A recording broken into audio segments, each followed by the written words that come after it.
Well, good evening to all of you. My name is Jamel Tony.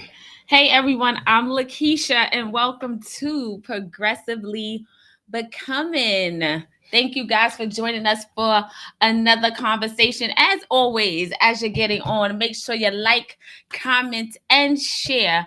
And let somebody know PB is on now. We are in the building, and every Tuesday right here, 7 p.m. sharp. Good evening to all of you that's watching us on Facebook, all of you that's on YouTube. I got shouted out last week because we didn't acknowledge those that watch us on our website. So hello to all of those watching us on our website. If you know somebody that does not have Facebook and or YouTube, they can go ahead and they can go to our website. That's www.progressivelybecoming.com. Go ahead and click on live stream and you can view us there as well. Welcome to all of our podcast listeners, Apple, Google, Spotify, and iHeartRadio. If you haven't already subscribed, you can go ahead and do that tonight to stay current on everything PB and TPOE related. What is happening? It was a little chilly in here, y'all. My feet is like ice, but that's because somebody likes the temperature a little cool in the house. But no shade. It's winter, but put on socks. Our heat is at the same temperature as the temperature outside. So how is that going to make me warm? Put on socks. But anyway, I do have on socks and my feet are still cold. But anyway, let's not forget Thursday morning devotions. Make sure that you are there with us this Thursday. 6 a.m. It's Thanksgiving. We will be on praying 6 a.m. So make sure you tell someone, invite someone, tag someone. We will be on praying with you and praying for you. Thanksgiving Day edition. You do not want to miss this. While you put your turkeys in the oven, pray with us. We want to give thanks to God for everything he's done for us. Absolutely. And as we've been mentioning over the last couple of months, we are still taking coats and gently used clothes for our coat giveaway that we are having on December 17th. You can still give. We will be collecting up until December 1st. So the time is approaching. If you have any coats, clothes, hats, gloves, scarves, whatever you have, we are willing to take. You just text the number 855-997-3031 if you would like to participate with giving and volunteering. I just want to thank you guys that already volunteered to be there with us on the 17th. So we know we're going to have a great time in the community. Sunday Exchange, 9 o'clock, the Place of Exchange Worship Center. It has been happening for 2 months now. So we are grateful for that. So make sure that you're there with us this coming Sunday, 9 a.m. Invite someone, tell someone that don't know Jesus. They can come on and experience the Sunday Exchange on Sunday, 9 o'clock. You have on makeup. I always have on makeup. No, you don't. When we come we have guests today, and she decided she wants to put on makeup. I wear makeup every Tuesday and Sunday. So for me and for all of you that are consistent, progressively becomers, you don't wear makeup for us. But when I guest is do. on, she puts on makeup. Now y'all know in the audience, y'all know I wear makeup on Tuesdays and on Sundays. Other than that, no, I'll just throw Because she doesn't care about us. She cares about our guests more than she does about us. She is not progressively becoming, and we have to do better. Y'all know that is not true. We are extreme. Remember, you talked about my gold dust lipstick the other week. I had on makeup then. Anyway. Last week we were talking about relationship boundaries. We did have Ty and Cassie Butler on with us. It was a great conversation. It was a good time talking with them and having them on as our first guest. Yes. So if you missed it, if you didn't hear it, see it, watch it, go and take a listen or watch it however you prefer. It was a great time. Yeah. So he was dropping wisdom. Yeah, absolutely. Them Butlers Butlers was dropping wisdom. Mm-hmm. Yeah. Proud of them. Yeah. Proud of them. For real. And our guests tonight, even though they may have the same last name, it's no relation. It's just a coincidence. But they are our brother and sister nonetheless. Absolutely. Tonight's conversation is going to be absolutely amazing. I want you right now. I want you to like. I want you to share. Tag somebody. I don't know where this conversation is going to go. These two individuals mean the absolute world to us. They are not only friends, and when I say friends, I mean that in every sense of the word. They are not associates. They are true friends, brothers and sisters. Right. And we love them and their family dearly. Some of you said we look flipped around. It's weird. They say we are opposite sides of each other. But listen, I want you to ready yourselves, put your seatbelts on, because again, I don't know where this conversation is going to take place. I want you all to get excited. I want you to throw the hearts, throw the likes, because we have with us two individuals. Their last name is Butlers. So it is without further ado, let's get them set up. I want to make a grand entrance with them because they are absolutely amazing. It is without further ado, we introduce to you Christ and Aubrey Butler. Make some noise. Hi. We in here. Hey, thank y'all so much for joining us today. We appreciate you guys saying yes. They look good, don't they? Y'all cute now. Y'all cute. That's my sis right there. Thank you. That's my sis. That's one of the ones I talk about. That's my friend, and we don't live in the same state, but she my friend nonetheless. Yeah. And we haven't even known each other a long time, but I feel like I've known her for years, and that is definitely my sister, y'all. You my brother too, Christ, but that's my sister though. That's my sister. As long as Jamel good with me, I don't really care what you think about. Listen, have them introduce themselves, give them a little background about them, but they are the senior pastors of Antioch Lighthouse Church. The song just came in my mind, right? Of Antioch Lighthouse in South Bend, Indiana. Christ and Aubrey Butler. Go ahead, take it away. Tell us who you are, little background about yourselves, and let's get this conversation started. All right. Well, I'm Aubrey Butler, his wife. I'm Christ Butler, Pastor Butler, and been running for Jesus. But we just excited to be here. I always tell my wife I feel like when it comes to outlook on relationship, and so I'm excited to do this with you guys. Just show you her wisdom, because a lot of it goes from her to me, and then I look like the. But we've been together.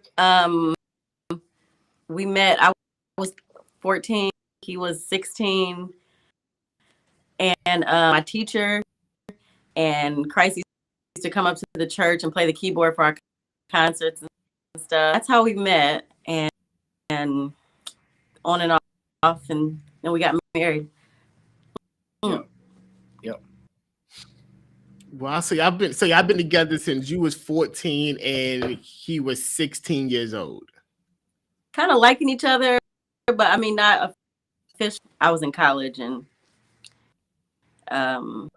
he was a little bit older. Yeah, are we breaking up? Yeah. Yeah, a little bit. Yeah. A little bit.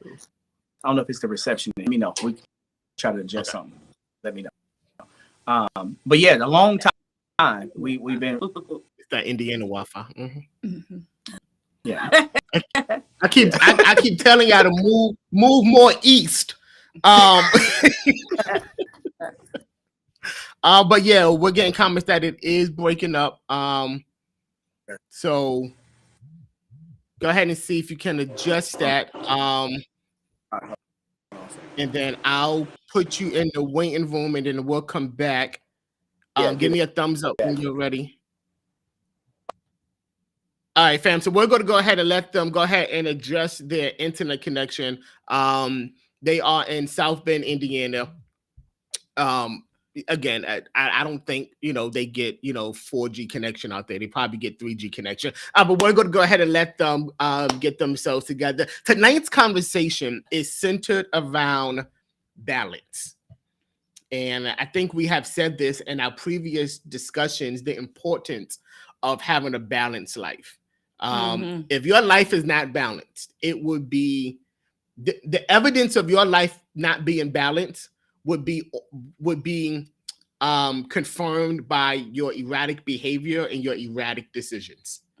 And like in every facet of your life, there has to be a balance when it comes to not only priorities, but also when it comes to relationships. Every relationship in your life has to be a balance. And I can just remember a time for me, and I think I spoke about this a while ago, that like I wasn't balanced.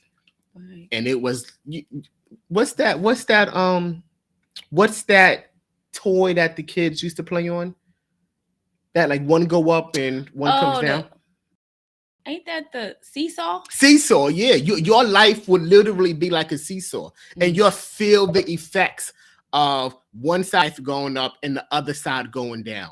So there must be a balance and a structure to your life. So tonight's conversation would be really centered around how do we maintain a balance with everything that's happening in our lives? How do we maintain a balance between relationships, between family, between children, between ministry, between our vocations?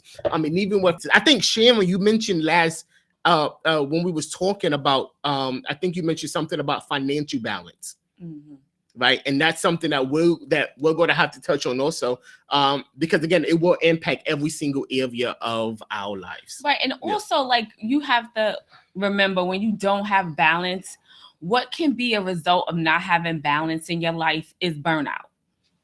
So, you know, you got to keep that in mind, because if you don't have a balance, you can literally get burned out. Correct. When it's just like you just moving, and you on 10 with everything, and you're not like prioritizing things, and you're trying to do everything and anything all at the same time. Eventually, you're gonna get burned out. And when that happens, sometimes you lose drive and you lose passion for the things that you may have once liked and enjoyed, because you're burned out, and now it's becoming no longer fun for you, no longer, you're no longer wanting to do it because you're just so beat down and you're just so tired. So you have to make sure you have that balance in your life so that you don't exhibit those burnout qualities, because it's easy to get there. I mean, I've been there where it's just so much, you're doing so much, you're involved in so much is going on, and you literally just get drained and you're burned out, and you just like, I can't do it anymore. So, just keep that in mind when we're talking about balance. It's very important in our lives. Got it. All right. So we have them back. So sorry for the technical difficulties. We're going to go ahead and bring them back on. They have changed their scenery. Yes. This is what happens when you live in South Bend. You have to drive around a neighborhood to get good reception.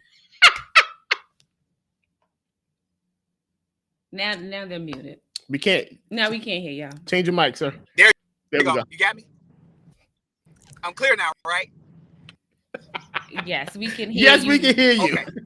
This is what happens when you have 5 kids and you are always on the run. So let's just talk about that. What is your definition of balance? All right.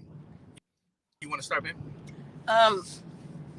To me, trying to do everything well, major in your life, trying to do those things well.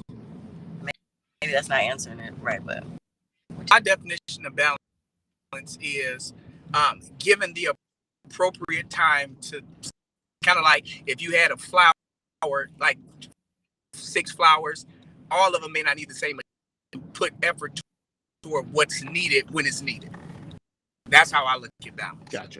Gotcha. So one of the balances that we're gonna do is let you focus on the road.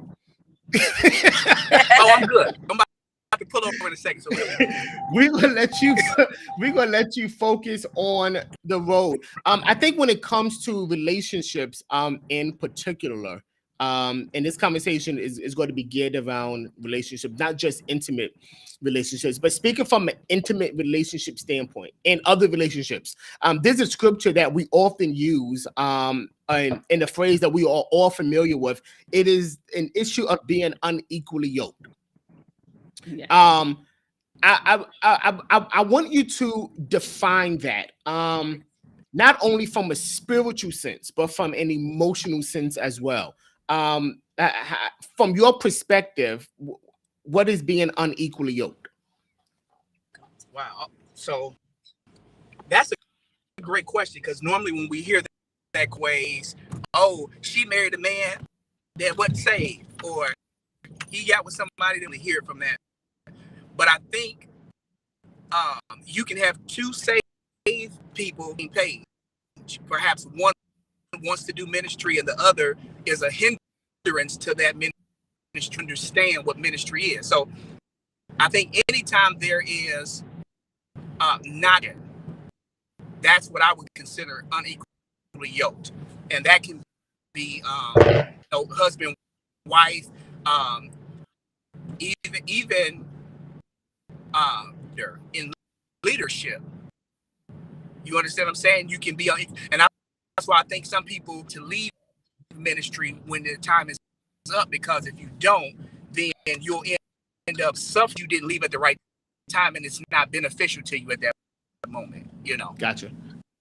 What's the emotional answer to that? Because oftentimes when I think of that particular scripture and other scriptures in general, we look at the scripture, but we also look at the principle behind it that can just apply in life, right? And I think for me, being unequally yoked from an emotional perspective, and I think all of us, right, have been with people, and this is not just intimacy. This is co-workers, this is managers, this is friends, that there's this emotional unbalance between one person and another person. It's like you always gotta encourage them. You always gotta, like help them out. And it's like there's no reciprocation in that. So emotionally being unequally yoked, how does that play out? You want to say that because many people, I think, I'm gonna talk from being a kid. I believe that I saw my parents give people more, and as a result of that, some of my fears of pastoring came from what I saw. Because when you will, I still remember giving my bike away to a family bike, right? And then they left the church. I'm like, why I get on my bike and they left the church? I didn't forgive them so I can go to heaven. But my point is that it really didn't make sense to me. I'm like, how is this making sense that you give so much and people aren't willing to give this? But even as in a relationship, husband and wife, I think it's important that you are mindful what your spouse needs, right? Because at some point change, as you grow, as you get older, as you change as a person, those things change. So at one, your spouse may not need you to compliment them as much. Maybe in this season, there's more of that. And so you have to just be able to give them that part of it, because willing to give, and then they're giving certain points, it's going to come off like, I'm doing more work than what you're doing in this. Yeah. That's I hear good. that. Absolutely. So as you Yeah. guys are driving now, like We going to your kids' events, like how is that? Like, how do you balance that? So how do you balance like your children? How do you give each child like what they need and not neglect the others? And you guys have 5 children. Yes. 4 boys, Yeah. 1 girl. Yes. Yeah. Five children that you know about. I don't, Butler, what? He may got like 8 more somewhere, but so you have 5 that you know about, right? I've been saving. Oh my God. What's that balance like with children? How do you give them what they need separately? I think for me is trying personalities and trying to figure out what each kid likes. I think I feeling like, okay, I can't spend a lot of time with each one, but I do try to, so let's go out to eat, or this one, let's go out to eat, let's watch a show, or let me sit and that I have to be anyway, just so I can kind of connect with you. And sometimes it is hard. There's always a lot going on. So one kid may say something and I don't think so later. And I'll say, wait, they said this to me, but I was busy. I was cooking. I was talking to another child at the same. Okay, so you said this the other day. What did you mean by that? Do you need to talk to me more about that? Taking that time to put yourself out there and just being aware of who he a whole lot of time, but just making sure the time that you do have with them is. What you think? And my answer to it is really, she really does that. Because, and I'm being for real. I'm not saying that like doing that little sort of people. I'm really being serious. She has always done a great job of giving things that I miss. So she may see something that me and one of the boys have in common, and she'll say them because they like it or something. And so that's been my balance in having one daughter. Like I said, I always say that the Lord knew I only had enough love for one girl. One daughter is a little simpler for me to try to put the effort toward that. But so far as just 5 children, you stretch. It takes a little stretching and figuring out things. And so she really helps me with that. Got it. All right, so we're still getting some audio issues, and the crew can't hear you. So we're gonna put you back in the waiting room and be safe. We don't let me move one more time. We're gonna move one more time. All right, no problem. Let us know when you're ready. Listen, fam, again, we sincerely apologize for the audio issues. I thought we had everything worked out. So we're going to flow until they get together. You talked about children. Mm-hmm. It's difficult because I think there has to be a balance also when it comes to our children as well, and being able to give each child what they want as well. When the first word that all of you probably thought of when we think relationships is husband and wife. Right. Mm-hmm. But there's also a parent and child relationship as well. And honestly, I think that there's not enough discussion related to how children and parents ought to relate to each other. Right. So often there's dictatorship from parents. And oftentimes I think we can misunderstand what a child needs. And I think it has a lot to do with experience. We raise our children based on what we experienced when we was raised as well. And sometimes that's a good thing, and other times it may be a conflict when it comes to this new generation of children that we're raising? Well, Sharon mentioned it's often said that when you have multiple children, like you can't love them the same. Yeah. So do we agree with that or not? Yeah. So I have 2 living children. Mm-hmm. So for me personally, I can only speak for me personally. Like I love my sons equally. I love them equally. Absolutely. But I would say that the relationships are different. Mm-hmm. My relationship with Ty is different than my relationship with Tyler. Mm-hmm. But I love them like with every ounce of my being. My love from them is not different. It's just the way that I have to handle them is different, or the way that I have to interact with them is different, or the relationship that I have with each one is different.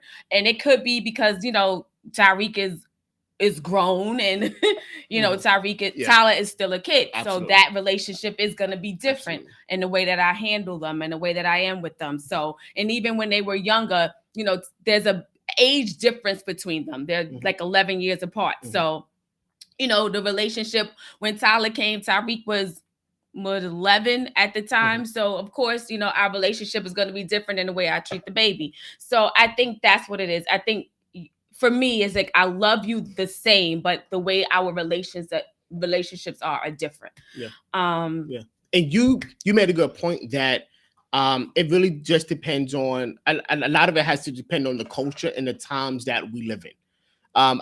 You know, my mom, she raised 4 children, and each of us, for those of you that know us, are uniquely different. And I think for parents, we have to, and here's what I want all of you to throw in the chat. For parents, we have to make sure that we have the capacity, right? Somebody say that, the capacity to be able to handle the varied emotional responses that each of our child would have, and give them what they need independently of each other. And the wisdom is, how can we give what each child needs independent of each other and not have the other children feel as if they are neglected? Right.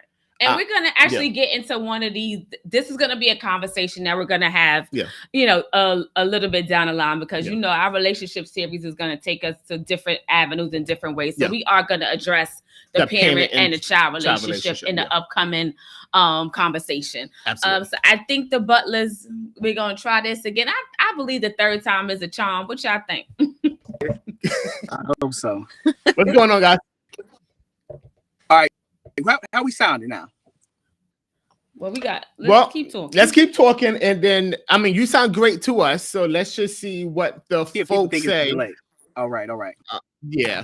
I want to shift the conversation to the relationship hierarchy. We have often said that in relationships, it is God first. And for those of you that are in church, we have said it's God first, spouse, children, church, and down the line.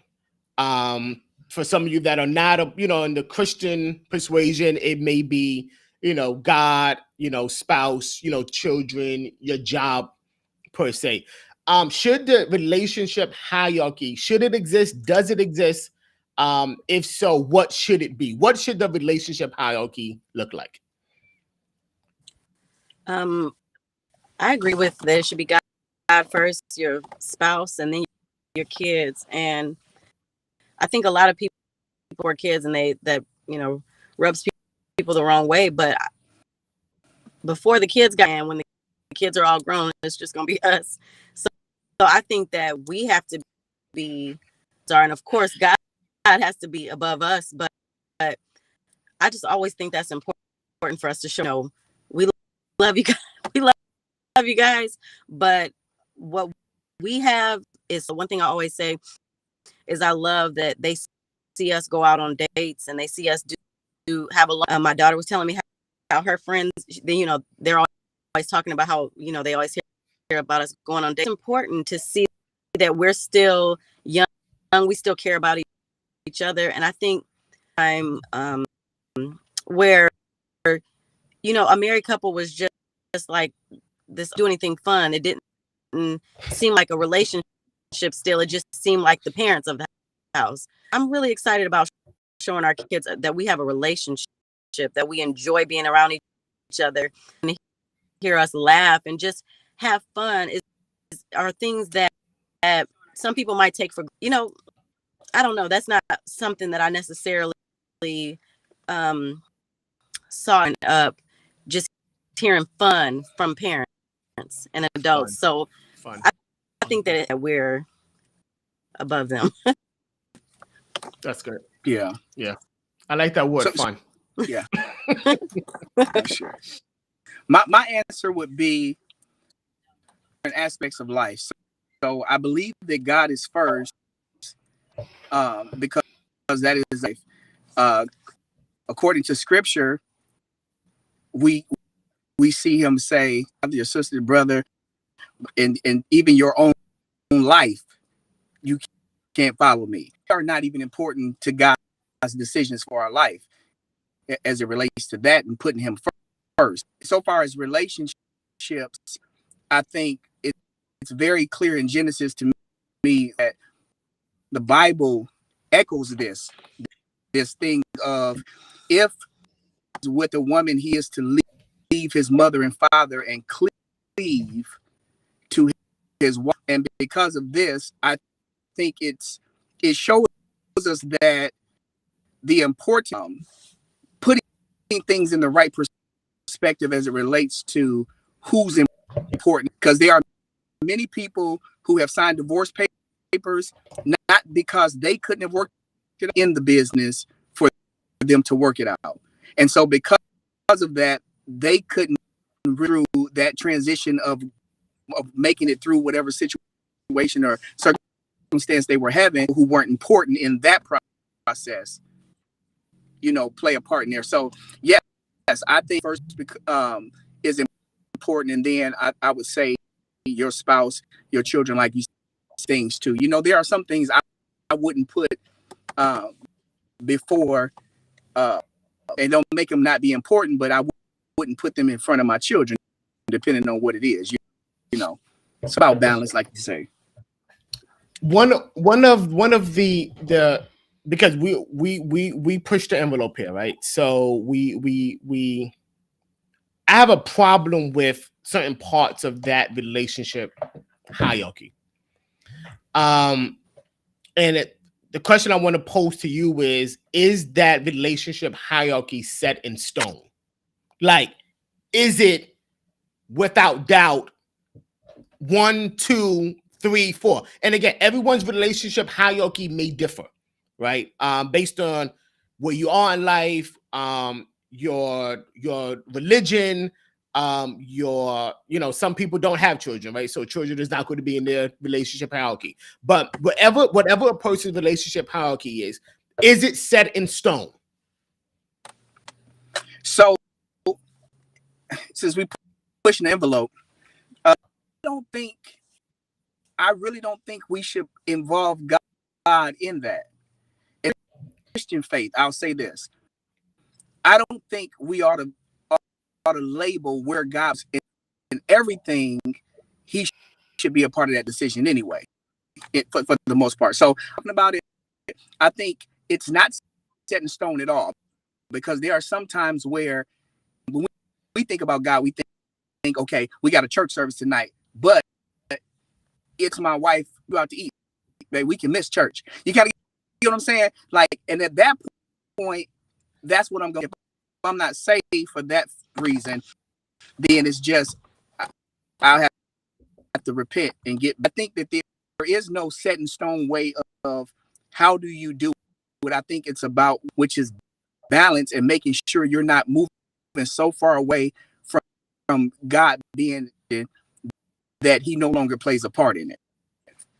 That's good. Yeah, I absolutely love that. And I want to, here's what we're going to do, is because I want to respect you guys and the input that you guys are offering. Mm-hmm. So we're going to reschedule this because I really want you guys, I want everyone to hear what you're saying. Right. And we're getting text that like the audio is going in and out. So we're gonna reschedule this PB for a later date because these two have great value on the word balance. Right. And I want us to respect their words because I think we know that they are just that awesome. So we're going to reschedule with you guys and get out of South Bend, and I need y'all to go to Chicago. I think Chicago has better service. Okay, and we are going to put y'all in the waiting room while y'all travel to Chicago, and we'll hit you guys up later. We love you guys. Yes, we love you. Listen, we are so sorry for that. We're going to get them on because I Yes. want us to really hear what they have to say, Right. because they really have impact. We got about 15 minutes left. I want to discuss that relationship hierarchy because I sense that we have to go there. Okay. Is let's that go. relationship hierarchy set in stone? I agree with Pastor Butler. Absolutely not. I think at some point you have to ask the question in your life, what is at most importance to me? Mhm. And often times we have put our children perhaps in front of our spouses, and we put our spouses in front of our children where at certain moments the spouse may need more attention. And then I've heard it said, especially when it comes to domestic violence situations, that they put the spouse first and totally neglect the child. So I think there has to be some reasoning when it comes to that relationship hierarchy. Right. What do you think about that? Yeah, I agree with that. Yeah, because we definitely believe that, you know, God is head, God is first. Yeah. So that's no question. Yeah. But I think the question always goes to who's like the spouse and the children. And you hear most people, oh, my kids is first. Yeah. My kids is my, Yeah. and it's just, I mean, it's true, but it depends. I think it's the situation. I just always hated the ranking kind of thing, you know, like ranking people.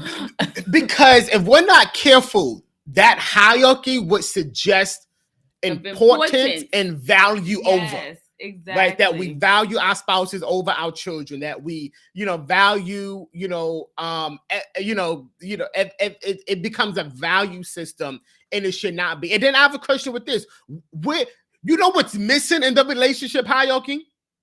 We have God, we have our spouse, we have our children, we have our church. For those of you that are in that state, do you know what's missing in the relationship hierarchy? You are missing. Right. In the relationship hierarchy. At what point are you put? At what point are you put first before your spouse and your children? And that may be a tough situation, but at what point does your career, does your desire for advancement say, hey, you know something? I've got to put myself first in this particular season. I mean, Sister Nancy is saying, you know, God first, then spouse, then children. I mean, yeah, I can agree with that. Yeah. But what happens when, like you said, the child may need more attention or may need you more at this point than your spouse. Or the spouse is not fulfilling his or her duties. Right. And this may go into a whole nother conversation because I totally understand the need to love our spouses unconditionally, and you have to love your spouse unconditionally. I love her unconditionally. You have to love your spouse unconditionally. At the same time, wisdom says, if my children needs are not being validated, empowered, supported, and understood, then at this particular season of my life, I'm gonna have to flip this thing around, and I'm gonna have to put my children first, and then pray for my spouse. And if we don't do this, if we don't use wisdom when it comes to seasons of our lives, then you will find yourself in difficult situations and in difficult predicaments because We're so stuck on, well, this is first, and then numb, and then numb, and then numb. Well, it has nothing to do with value and or importance. Right. And that's the way yeah, it's go ahead. that's the way it's made to seem, though, when you do that ranking. It's like, because I mean, God is first. He is most important. Yeah. He is above everything. Absolutely. And then so we continue in that with everyone else. Yeah. My husband or my wife is more important than my children. Mhm. My children is more important than my Mhm. spouse. My you know, my children and my spouse is more important than my church. And it's just like we ranking it that way. Yeah. Who's most important in our lives? And I think that's where we like teeter-totter in the wrong vein when it comes to that. And because God is put first, like again, progressively becoming, we talk to all religions, all cultures. Y'all know what we're about, right? We put God first.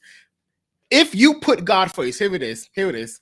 If you put God first, then what you're saying is that I put you first in my life. In other words, you alone are able to lead and guide me. And there will be moments in your life that God will lead us and guide us in different avenues where our attentions and our priorities would differ from season to season. And you got to be willing to adjust that and be okay with saying, hey, something, again, at this point in my life, I have to come first. I also think it's how we like portray that type of dynamic. Yeah. So I can love you unconditionally. I love my kids unconditionally. But if I'm showing more love and affection and things of that nature towards you, and I'm neglecting that towards my kids, I think that's when it becomes a problem. I think if you have a good dynamic all around, then we wouldn't need to have to say, okay, you come first, you come second, you come third, you come fourth, you come fifth. I think that's what it is. It'll never have to be verbalized in a way where I have to say it so that you can know and feel what order you come in. That's what I think. Because that segregates, and we got to go. That segregates people. It does. I'm gonna say this. Chat me later. It's okay. Chat you later. Yeah. Hit me up later. I'll say this. Unfortunately, I'm gonna get in trouble. Say it. Unfortunately, that's what I doing, think say it. From our experience, that Christians in the church can be some of the most prejudiced places and people. Especially when we use this hierarchy to govern our lives. And it excludes everyone else. Explain that. If you put the needs of one above the needs of others that legitimately and desperately need it, that I believe we have failed and is not displaying the intention of God. Here it is, because he leaves the 99 to go after the one. And some would suggest the 99 is more important because it's more numbers. There's more strength there. But what about the one? Right. So I think we have to be careful that we don't exist in a place of prejudice and segregation when it comes to relationships in our lives. Because I'm gonna say this, and this is something that I've learned, is that our children can teach us things about ourselves that our spouses can't.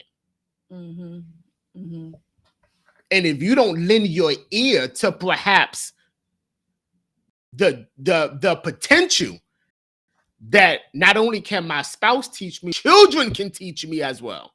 then I think we segregate them and we leave them feeling as if they don't have any value in relationships.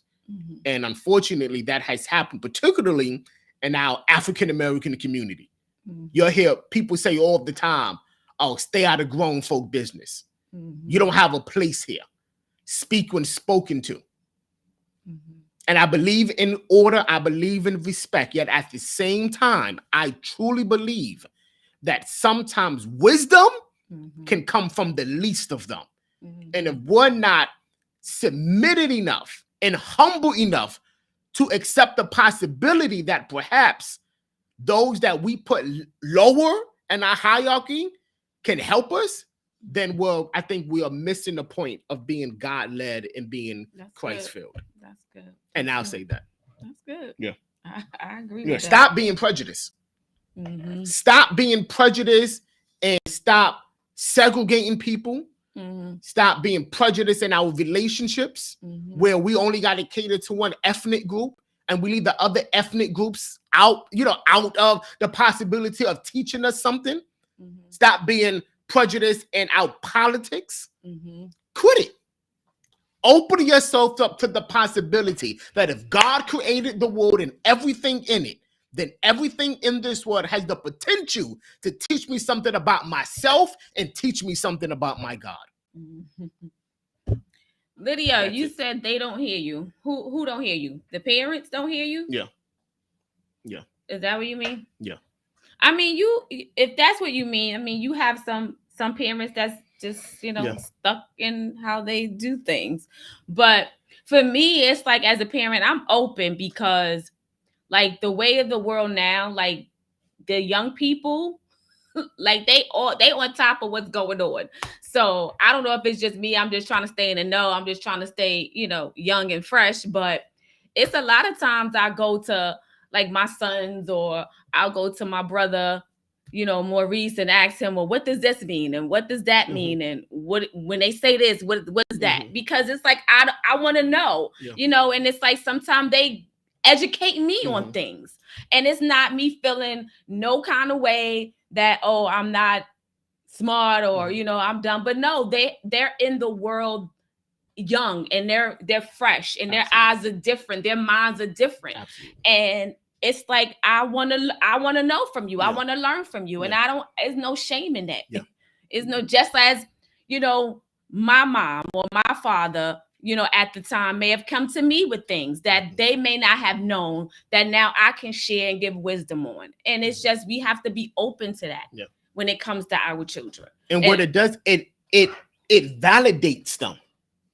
It validates your child when you can go to them and be like, hey, what do you think about this? When was the last time you went to your child and asked, hey, well, what do you think about this? It validates them. It gives them a sense of importance, and it gives them a sense of relationship. Relationship is not one-sided. It's two ways.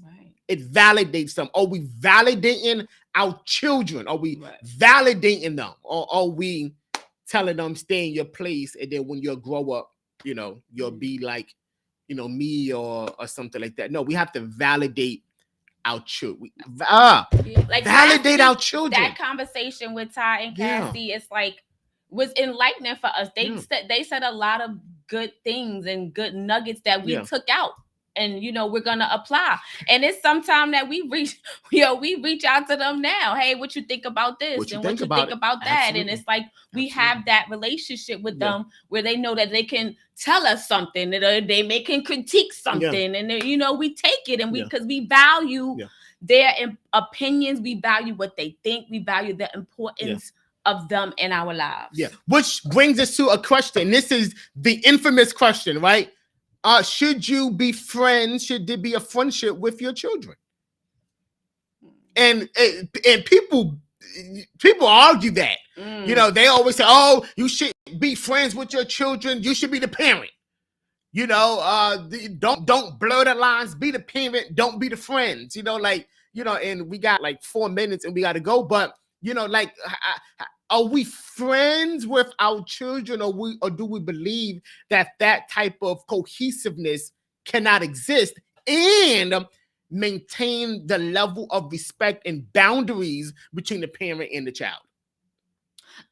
For me, I think as a parent, you can be a parent and I can be a friend to my children. Parent first, then it has to be boundaries. That's right. Yeah. And that's the key. It's like, I don't want the lines to be blurred where you think that I'm only just your friend.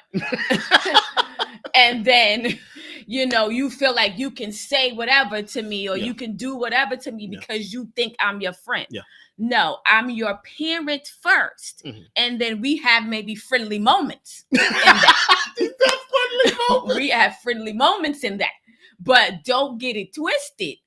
You can't come to me and talk to me like I'm your friend out in the street. I'm sorry. You just can't do that. That's me. So not just verbal discussion. I'm talking about can your child confide in you? Absolutely. The same things that they would confide in their friend. Can your child confide in you knowing that you may disagree with them? Do they have the relationship with you to say, hey, I need to talk to them about this? Even though I know they may disagree with my lifestyle or with what I'm going to tell them, do they have that relationship with you that they can confide in you about it?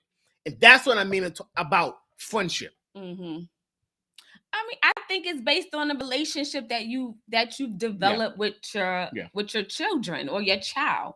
Like, I would hope that our sons know that they can come to us. Okay. And sometimes they, they're men, they're young men. Sometimes they don't feel comfortable talking to me about some of the things. But then they will go to Jamel and they'll talk to him about it. So I just think it's just the relationship that you set up where we may not always agree. I may not always like what you have to say or what you're going to do, but I want you to feel comfortable enough that you can come and share it with me if you need to, because I'd rather you come to me and get help than sit on that and don't get help, and then that cause other problems for you down the line because you're holding on to it and you feel like you don't have anybody that you can talk to. So with the 3 minutes left, here it is. How do we foster that?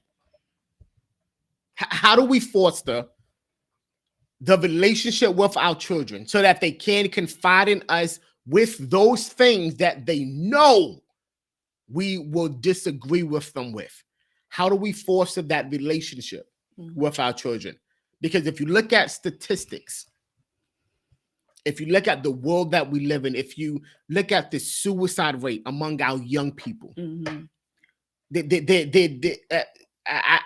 just so concerned that as parents, we potentially can alienate our children from reaching out to us in their deepest moments of need because they feel as if our parents just won't understand me. So how do we foster the relationship with our children so that they can approach me and talk to me about those things that they really need to discuss with me about? I think also it's really based on communication. I think if you start out saying, I may not agree with you, I may not like what you're doing, but I'm here for you. I'm here to listen to you. And at some point, but that's words. What about our actions? Well, I think, no, I'm just saying, and it's great. Show it. So kids, you show it by just doing it. Yeah. Okay. Gotcha. Like if I'm telling you I'm here for you, then I'm showing up.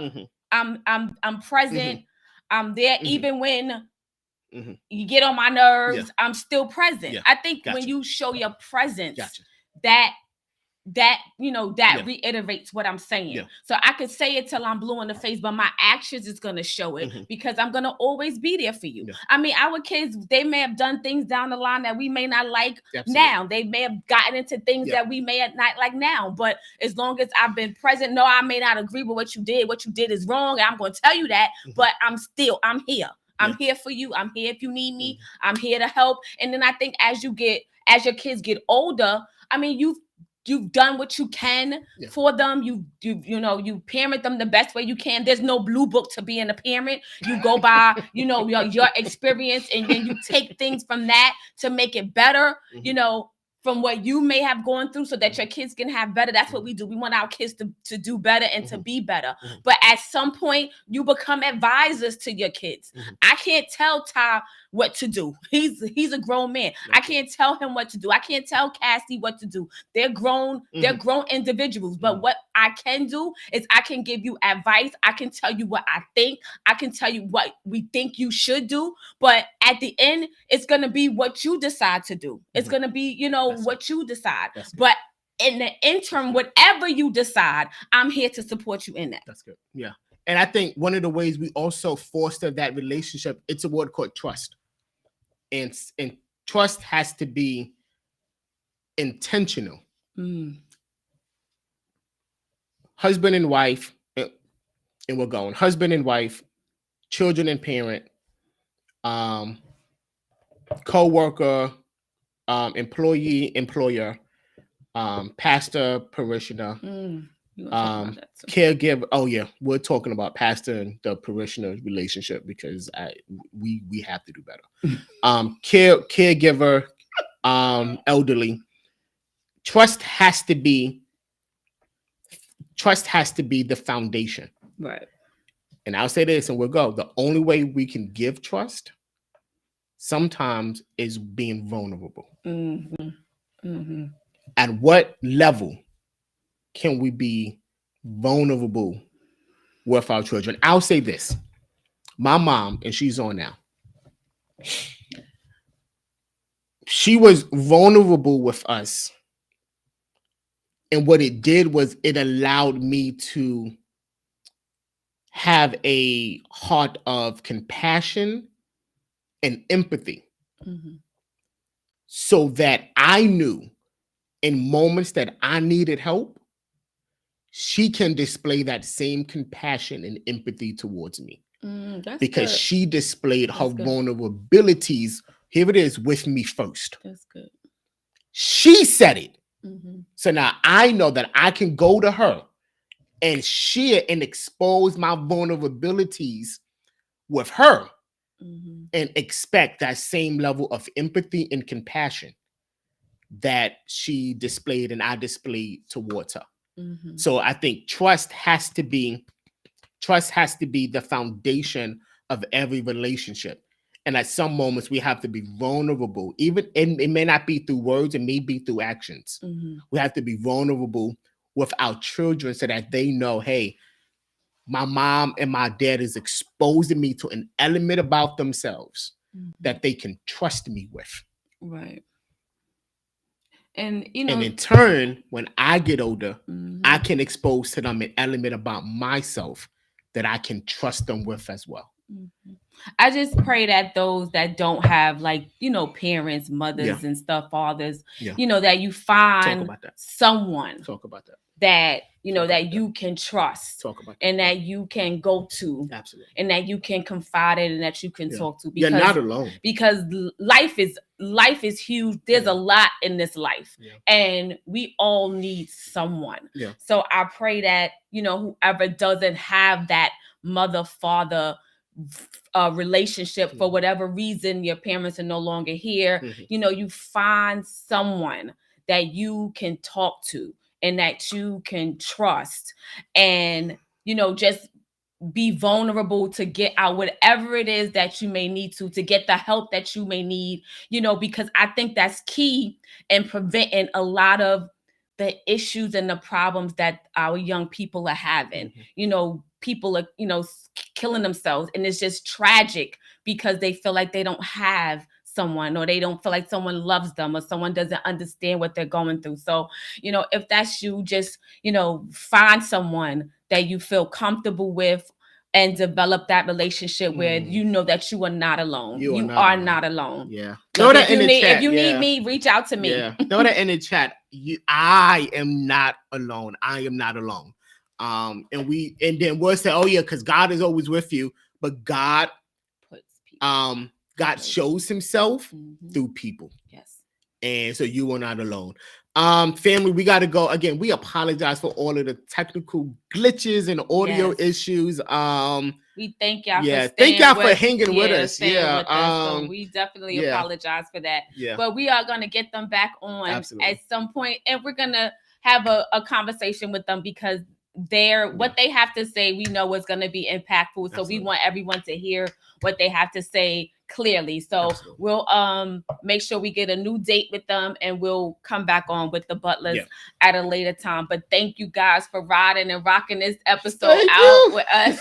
It was a little rocky, but thank y'all for staying on. Yeah. We love y'all so much. So don't forget, Thursday's Thanksgiving, but we will be here for Thursday morning The devotion. Thanksgiving edition. 6 a.m. Thanksgiving we edition. are going to be here. Yeah. Be here or be Yeah. square. Yeah, and for those of you that won't join us on Thanksgiving, and we pray you will, we pray from. Well, you're not eating at 6 o'clock in the morning. Y'all can join us. But some people, we pray. We hope that you guys have an incredible Thanksgiving. Yes. Share time with family and friends, and just do us just one favor.